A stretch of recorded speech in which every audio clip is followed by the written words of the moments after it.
Yeah, thanks everyone. Thanks for your patience. I appreciate it. And thanks for having me. I've heard a lot of why the heck is Esri here at a FOSS4G conference. And I appreciate all the welcome and grace that you've given us in this community. I came from open source community. I've been in this position for 14 months, and I hadn't opened an Esri product for about 5 years prior to that. So today I want to talk about not having kind of this false dichotomy between open source software and commercial software. I'll say it last night, my country changed dramatically. It's going to be a different way of thinking, and I'd like to have that be the framework towards what we're talking about and what we're aiming towards in the global community of trying to solve problems without divisiveness, without competition, and gearing towards solving the goals that we need to get done in order to keep our local communities and our global communities protected, and doing it with kindness. So that's going to be the theme of the talk. I was originally aiming for giving examples of interoperability between open source and commercial, but instead I'd like to give you a framework kind of for how I'm thinking we need to position Earth observation and GIS together in order to solve new problems and problems that we have but haven't been able to solve. I think Andrea, which is a really hard talk to follow with the beautiful art, is a really great example, because if I was a graduate student, I'd be sitting in the audience going, yes, okay, amazing, but how do I do it? And not everyone has someone in their lab who's a software engineer who can fiddle with the code or come up with a brilliant model to get things done. And so my goal is to empower everyone to be able to have the tools that they need, open source, commercial, hybrid, or otherwise. I always try to also start my talks with what I now call a spectral profile, play on words there. But I encourage this community to do the same thing when you give talks to a group or a community, especially ones with younger or up-and-coming early career researchers and scientists, because there's a notion that we all come from fancy labs and backgrounds, and that's what you have to do in order to be a remote sensing or GIS or programming scientist, but that's not necessarily true. So I started out in environmental law 20 years ago to the month. We also had a new president back then, and I was a little environmental activist, and I thought I wanted to go out and argue my way around environmental law to protect species. I burned out on that really quickly and went back to science, and I chased wolves around Yellowstone as a wildlife ecologist for a year, and then turtles around Oregon, where I grew up. I was born and raised. Those were a little bit slower. And I've waded in rivers and streams and taken water quality samples out in the boat. But really, from a conservation point of view, was still an activist and was not getting traction with individual species around my state and around my country for protection. But what was getting traction was conserving the land, conserving landscapes. And so I took my first GIS class, and I'll make another note on this in a second, and I was hooked. And then I took my first remote sensing class, and double hooked, signed me up. So for the past 10 years, I've been an academic. I call myself a recovering academic. I got my PhD at Oregon State. I was a co-I on the Landsat science team for a long time, and I've worked in mapping wetlands using dense Landsat time series analysis, mapping water quality from space so that folks on the ground, including myself, I've worked in state government, can use it to make informed decisions. I recently came from USGS Mendenhall postdoc fellowship, jointly with UC Santa Barbara, and previous to that, I was an EPA fellow working with UMass Amherst to map salt marsh vulnerability on the East Coast using drones. In my Ladies of Landsat capacity and in my kind of my privilege to have a voice and a platform, especially online in a community formerly known as Twitter, I've been able to be an activist towards remote sensing in general for the government. So the privilege of working with the USGS director, the NASA Earth Observation director, being in Congress, working with our Secretary of the Interior, all to get Landsat Next off the ground. That's me in the left-hand corner at the Landsat 9 launch. I cried because that felt like the pyramids of our time is sending this beautiful satellite into space.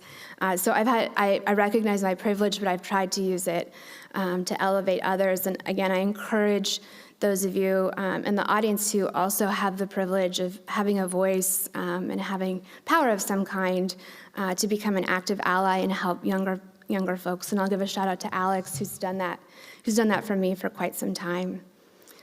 Ladies of Landsat started because I was lonely. I was traveling around the world, going to remote sensing conferences, and there were no women. And I felt really out of place. There was gender bias. The Me Too movement had not happened yet. So a lot of negative experiences and just no sense of community, no place to feel vulnerable. When I started Ladies of Landsat, it was an immediate hit. People resonated with the same messaging, and I knew that there were people around the world. We call ourselves gender neutral and satellite sensor agnostic, so everyone is welcome. But it's become a community where just even having identity as a Lady of Landsat and having a community has meant a lot to me and a lot of other people. A small fact is that, I got to interview her at the Landsat 9 launch. A Lady of Landsat, the original Lady of Landsat, her name is Virginia Norwood, is actually the person who invented Landsat multispectral scanner in the 1960s and 70s. They were originally they did send 2 sensors up into space. One was an analog VCR type sensor, and they said, okay, Virginia, you can mess around with your multispectral stuff, I guess. Here's $100K, go build it. And she did. And they launched it, and their analog VCR camera failed immediately, and that's the birth of multispectral remote sensing. She wasn't recognized for this work until about maybe 5 years ago, and right before she passed away, myself and Jim Irons from NASA Goddard helped to get her inducted into the American Society of Engineers, so a really prestigious honor. So it was, that was people like Jim using their platform for elevating those who don't have a voice or didn't have a voice. So at Esri, I've started a blog series that'll launch on GIS Day in a week or so called Spectral Profiles, again, highlighting that it takes different paths to get to where we are. And so if you're interested in being interviewed, please let me know if you have a candidate that you think might like to be interviewed for how they came to use GIS, please let me know. So we're in the old era of Earth observation, which we're still a little bit in. What's quite frustrating, this goes along with the Ladies of Landsat theme, are this false dichotomy, team scripty versus team pointy clicky. And I feel I can stand up here since I've been on both sides. And there's no reason you have to choose. Why not both? We want everybody to have all the tools that they use and not feel shame or a false sense of identity if they're using both. I've had a lot of you, and I won't name names, come up to me at this conference and say, I use ArcGIS. And I said, it's okay. You can use QGIS and ArcGIS in open source, all of it together. We're just trying to solve problems.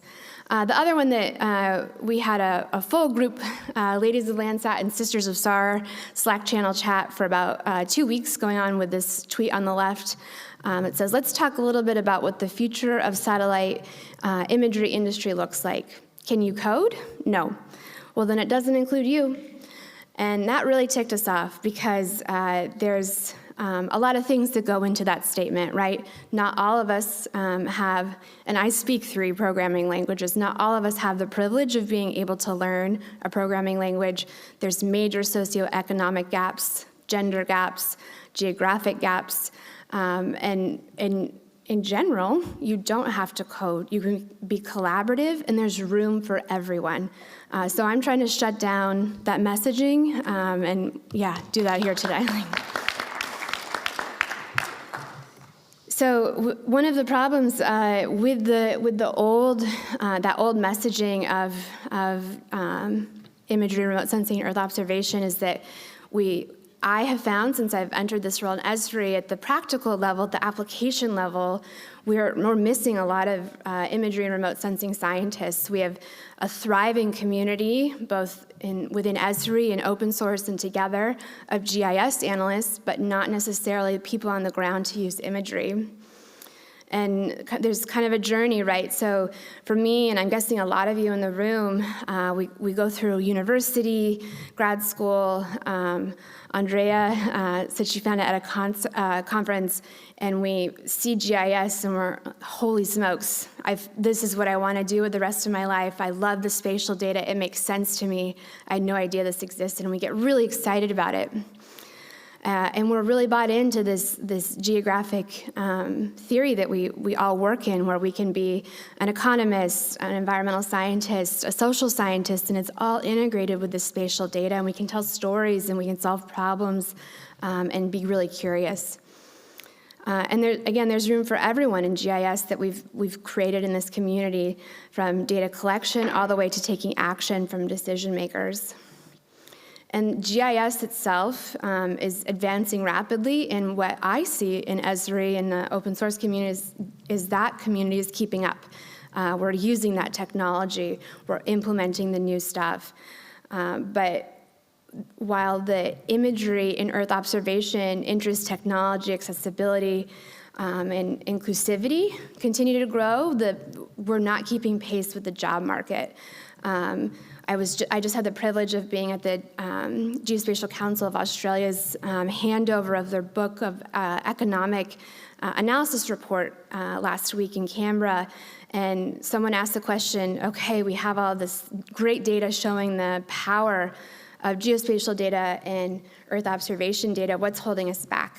And the most common answer amongst the panelists, executives and politicians, was the job market, the job force. We don't have enough people to do it. I saw this recently with Hurricane Milton and Hurricane Helene, which recently hit our southeastern coasts. At Esri, we have something called the Disaster Response Program, the DRP, and that's where no questions asked, 24/7. We have a literal phone that rings in the middle of the night, like the bat phone. And if it goes off, you get our data, our support, our technology, anything you need from us for free for 3 months in order to be able to save lives and landscapes. And so we've been doing this in earnest since the 1990s, and then it really picked up during our 2011 terrorist attacks. But we haven't been using imagery very much, and so we do a lot of GIS work. But we found with these 2 hurricanes, videos were being recorded by drones from police departments with no spatial metadata. So when they tried to pass those along to people trying to rescue people, literally standing on their rooftops on their houses, the police department or the fire department had no idea where that video was taken. And so the capacity has not been built immediately. So another problem, we heard about this a little bit yesterday, is that we have all of this commercial satellite data. So we just crossed 1,500 Earth-observing satellites. So that's satellites pointing down at Earth in space. That's compared to like 100 about a decade ago. So why can't we use this for the greater good, observing disasters, saving people, saving landscapes and lives? So one example that was incredibly frustrating for me in this program was our disaster response, or emergency management agency, FEMA, had access to ISI data and the derivative product of the flood inundation maps, but they were not allowed to share that with state and local governments who are actually implementing rescue and emergency response. And so the data's there, it's just locked up. So a little bit about the history of remote sensing and kind of the framework in which I think we're operating under and why we might be here. So I don't want to do the pigeon strapped with a camera a disservice, but I think remote sensing really developed in earnest, with digital remote sensing with the launch of Landsat in the 1970s, and it has progressed really as a field academically through federal research and academic research science for the past 50 plus years. And then the couple key milestones that really progressed the field. We had the free and open data revolution, thanks to another lady of Landsat, Barb Ryan, where we made that Landsat data free, open, and public, so you were no longer doing PhDs on a single semi-cloudy image of the Amazon rainforest that cost you $15,000. We could use everything. And then in the 2010s, the teens, we had the cloud storage and analysis-ready data revolution. So we no longer had to hand process, hand download, hand correct all of the satellite data, which I had to do during my master's. So I feel like I put in my time. But by my PhD, I was using thousands of satellite images compared to hundreds. And now we're in a time where we have this technological explosion. We have a new AI model every week. I told you we have 1,500 Earth-observing satellites in the sky. We have thousands more if you count the other types of satellites, communication and otherwise. And that technology in my space has completely leapfrogged our workforce and our ability to actually harness it and unlock it for the greater good. Today we have more sources of imagery and remotely sensed data than ever before. That includes your cell phone, CCTV cameras, your video cameras, GoPros, anything now can be put into GIS. And so we have this technology, data and analytics increasing rapidly. And Brianna mentioned it yesterday, but I feel the same way. I end up on panels because I'm at a commercial company. I end up on panels with people who run startup companies for launching new satellites into space, creating new data derivative products, and the answer is we need more data. And I feel like I'm taking crazy pills. We don't need more data. The data's there. It's just locked up, and our users are not empowered to use it. For me, that means it's just because the data's there, it's dumped in a bin, it's in a GitHub repo, it's on a file cloud server somewhere, it does not actually make it accessible to the majority of people who really want to use that data. So we have all this tech, data analytics increasing, but we don't have the education and understanding increasing at the same rate. So the question is, how do we bridge that gap? One way is that we're starting to rethink the way that we're teaching and creating learn lessons around imagery and remote sensing. That's not just to Esri, this is a call to this community as well. We often the path is we take geography, okay, we like it, we get it, we make maps, we learned a little bit of in high school, and then we hit GIS and we're like, yes, this is it. Maybe we take advanced GIS, but then we hit remote sensing, and we see a lot of students stop. They hate it. And in the end, they abandoned it, and they go back to the GIS world, and it becomes vector versus raster, and imagery scientist versus GIS scientist, and never the two combined. One of the reasons is we're still teaching Jensen et al. In our textbook, and that's heavy on the math up front instead of getting people excited and curious about the different applications of imagery and remote sensing. So what we're trying to do is create a sense of curiosity and passion for remote sensing applications, and then have the foundation in the background. And I don't need to underscore the power of it to this audience, but we can do so much more if we have more users empowered to use it. So for me, these two fields have developed really separately. I still hear a lot of language around imagery remote sensing or Earth observation scientists feeling like GIS is below them or it's a different science, it's remote sensing light. But that's not true anymore, and we need to combine the two in order to get a more holistic picture of our landscape so that we can tackle these problems together. So if you want a picture of your landscape, you might be using detailed landscape characteristics from remote sensing, maybe even coarse landscape characteristics or weather data.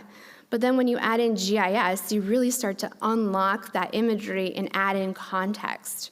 And so if you're a nonprofit, maybe you're doing an analysis for where funders, donors, and advocates, community members might be located that are interested in this holistic overview.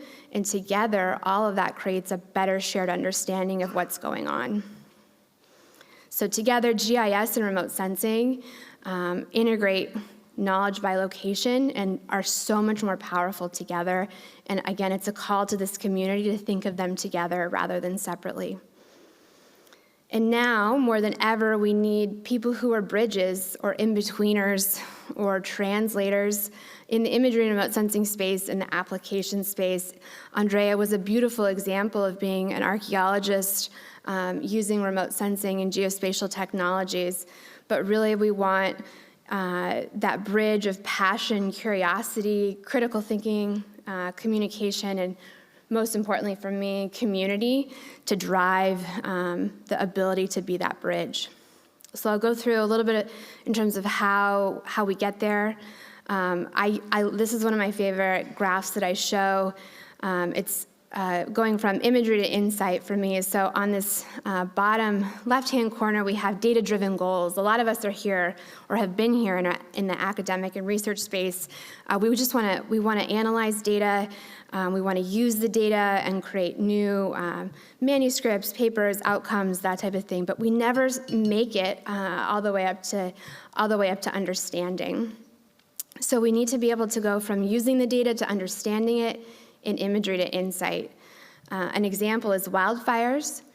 So there's lots of places where we can plug in.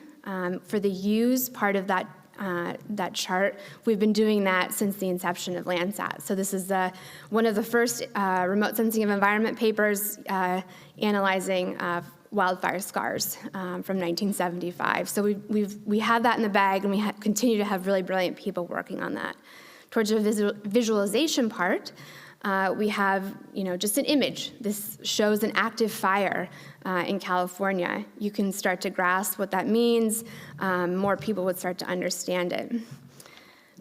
In the visualization space, understanding it can mean visualizing it over time. I don't have to use a lot of words here. I can just say pink is the fire scar where the area has been burned. This is a fire from my home state of Oregon. And green is unburned vegetation. And I could show that to someone who didn't know anything about remote sensing. They would start to understand it. Similarly, we can do remote sensing over time.